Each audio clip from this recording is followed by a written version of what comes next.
ডাকাতি মামলায় নোটিশ দেওয়ার দরকার হবে না, ওনাকে অ্যারেস্ট করে রিমান্ডে নিয়ে তদন্ত চালানো যেতে পারে। হাইকোর্টে তৃণমূল কংগ্রেসের মামলা ঢোকেই টিকলো না, পুরোপুরি খারিজ হয়ে গেল, কি বলবেন? কি মামলা? ওদের বক্তব্য ছিল ওদের বাজেয়াপ্ত করেছে, সেই ঢোকে টিকলো না একেবারে। হ্যাঁ, একটা তদন্তকারী সংস্থা ইনভেস্টিগেশন করতে গিয়ে তাদের লফুল যা করার সেটা করবে, এদের এগেনস্ট আবার মামলা কি হতে পারে? এই মামলা টেকার মতো কোনো মামলা হতেই পারে না। সুপ্রিম কোর্টে ইডি দাবি করেছিল যে একেবারে হ্যাঁ, 17টা নন বেলেবল কগনিজেবল অফেন্সে যদি মামলা আনা হয়, এই মামলার ইনভেস্টিগেশন হবে। এখন এখানে একটা ইন্টারেস্টিং ব্যাপার হয়েছে, সেখানে চিফ মিনিস্টার মিডিয়ার সামনে স্টেটমেন্ট দিয়ে বলেছেন যে সেখানে উনি চিফ মিনিস্টার হিসেবে যাননি, উনি সর্বভারতীয় একটা রাজনৈতিক দলের প্রধান চেয়ারম্যান হিসেবে গেছিলেন।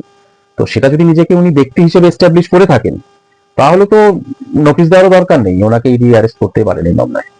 অ্যারেস্ট করতে পারেন বলছেন? হ্যাঁ, আইনত কোনো অসুবিধা নেই। আপনি তদন্তকালীন অবস্থায় একটা কেন্দ্রীয় সংস্থার ডকুমেন্টারি এভিডেন্স সিজ করছেন, দুটো অপশন হতে পারে। আপনি চিফ মিনিস্টারের স্টেট মেশিনারিজকে ইউজ করে আপনি সেন্টারের এগেনস্টে একটা বিদ্রোহ ঘোষণা করতে পারেন, সেটা একটা সাংবিধানিক জটিলতা সৃষ্টি হয়ে যেত।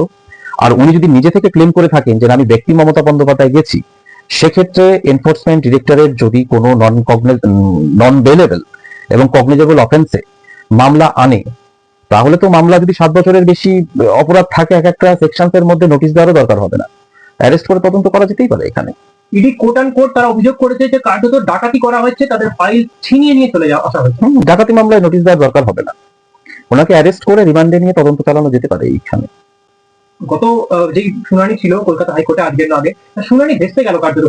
দুঃখের সাথে এটা আজ বলতে বাধ্যই হচ্ছি যে কোনো কোনো ক্ষেত্রে এই রাজনৈতিক উদ্দেশ্য প্রণোদিত মামলাগুলো নিয়ে আমরা মহামান্য বিচারালয়, যেটা একটা মন্দির সম, তার সম্মানহানি করছি।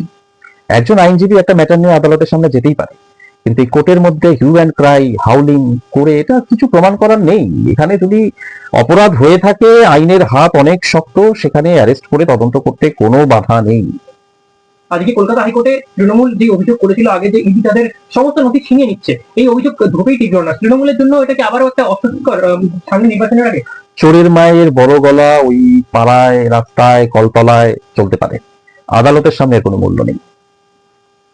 একজন মুখ্যমন্ত্রী, তিনি কি তার সাংবিধানিক যে ক্ষমতা, সেই সাংবিধানিক ক্ষমতা? দেখুন, এই বিষয়টাতে পশ্চিমবঙ্গের মানুষকে এটা বিচার করতে হবে যে ঘটনার দিন, ঘটনাস্থলে ওই দিন মমতা বন্দ্যোপাধ্যায় যে গিয়েছিলেন, ওটা উনি ওনার নিজের স্টেট মেশিনারিজকে সাথে নিয়ে গেলেন, সেটা চিফ মিনিস্টার হিসেবে ওখানে গেলেন না ব্যক্তি মমতা বন্দ্যোপাধ্যায় হিসেবে গিয়েছিলেন? তৃণমূলের সচিব বললেন তো তৃণমূলের চেয়ারম্যান হিসেবে। তো সেক্ষেত্রে তাহলে স্টেট মেশিনারিজ কেন ওনাকে সাপোর্ট দেবে? ওখানে state machineries is state of West Bengal, তিনি চিফ মিনিস্টারের অধীনে কাজ করবেন, চিফ মিনিস্টারের নির্দেশে যেতে পারেন, কিন্তু ব্যক্তি মমতা বন্দ্যোপাধ্যায়কে প্রোটেকশন দেওয়ার জন্য পশ্চিমবঙ্গ সরকার কেন ব্যবহৃত হবে?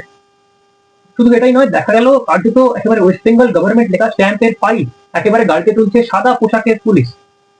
এদের বিরুদ্ধে, প্রত্যেকের বিরুদ্ধে কগনিজেবল নন বেলেবল ধারায় মামলা এনে অ্যারেস্ট করে তদন্ত করা উচিত।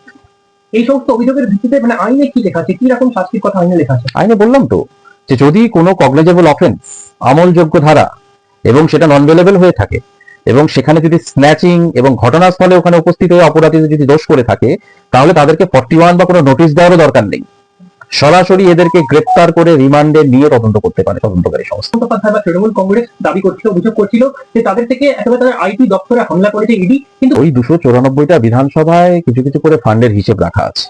এখন যখন দুর্নীতির বিরুদ্ধে তদন্ত করছে, কোন বিধানসভায় কতটা ফান্ড অ্যালটমেন্ট হচ্ছে, সেগুলো তো দুর্নীতির টাকা। এই জায়গাটা লুকোতে চাচ্ছে, এটা জনগণের বুঝতে অসুবিধা হচ্ছে না? তদন্তকারী সংস্থাকে একজন সুশীল নাগরিক হিসেবে বলবো, শক্তভাবে সাধারণ অপরাধীদের বিরুদ্ধে ওনারা যেভাবে তদন্ত করে থাকেন, এক্ষেত্রে ওনাকে গ্রেপ্তার করে রিমান্ডে নিয়ে তদন্ত করা উচিত। ফাইলে কি ছিল এমন? আমি আগেও বলেছি যে এমন কোনো গোপন নথি কেউ ফাইল করে রাখে না। অবশ্যই দেখবেন সেখানে কোনো টাকা পয়সার হিসেব থাকাটাই বাঞ্ছনীয়।